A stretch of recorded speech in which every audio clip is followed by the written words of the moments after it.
I'm standing here in this exquisite chapel of St. George at Windsor Castle, so close to where my beloved mother, the late Queen, is laid to rest with my dear father. I am reminded of the deeply touching letters, cards, and messages which so many of you have sent my wife and myself, and I cannot thank you enough for the love and sympathy you have shown our whole family. Christmas is a particularly poignant time for all of us who have lost loved ones. We feel their absence at every familiar turn of the season and remember them in each cherished tradition. In the much-loved carol, O Little Town of Bethlehem, we sing of how in thy dark street shineth the everlasting light. My mother's belief in the power of that light was an essential part of her faith in God, but also her faith in people, and it is one which I share with my whole heart. It is a belief in the extraordinary ability of each person to touch with goodness and compassion the lives of others and to shine a light in the world around them. This is the essence of our community and the very foundation of our society. We see it in the selfless dedication of our armed forces and emergency services, who work tirelessly to keep us all safe, and who perform so magnificently as we mourn the passing of our late Queen.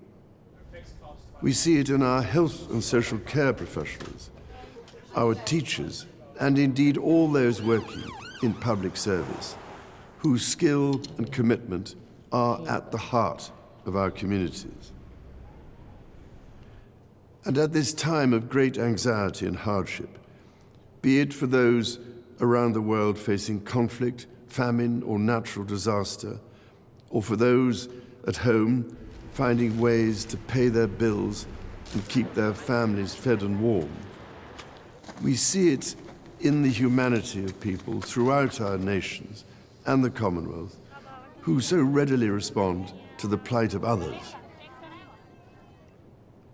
I particularly want to pay tribute to all those wonderfully kind people who so generously give food or donations, or that most precious commodity of all, their time, to support those around them in greatest need, together with the many charitable organizations which do such extraordinary work in the most difficult circumstances.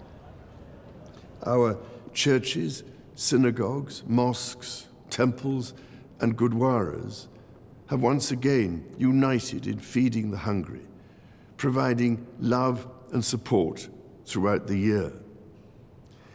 Such heartfelt solidarity is the most inspiring expression of loving our neighbour as ourselves. The Prince and Princess of Wales recently visited Wales, shining a light on practical examples of this community spirit. Some years ago, I was able to fulfill a lifelong wish to visit Bethlehem and the Church of the Nativity. There I went down into the chapel of the manger and stood in silent reverence by the silver star that is inlaid on the floor and marks the place of our Lord Jesus Christ's birth. It meant more to me than I can possibly express to stand on that spot where, as the Bible tells us, the light that has come into the world was born. While Christmas is, of course, a Christian celebration, the power of light overcoming darkness is celebrated across the boundaries of faith and belief. So whatever faith you have or whether you have none, it is in this life-giving light and with the true humility that lies in our service to others that I believe we can find hope for the future. Let us therefore celebrate it together and cherish it always. With all my heart, I wish each of you a Christmas of peace, happiness, and everlasting light.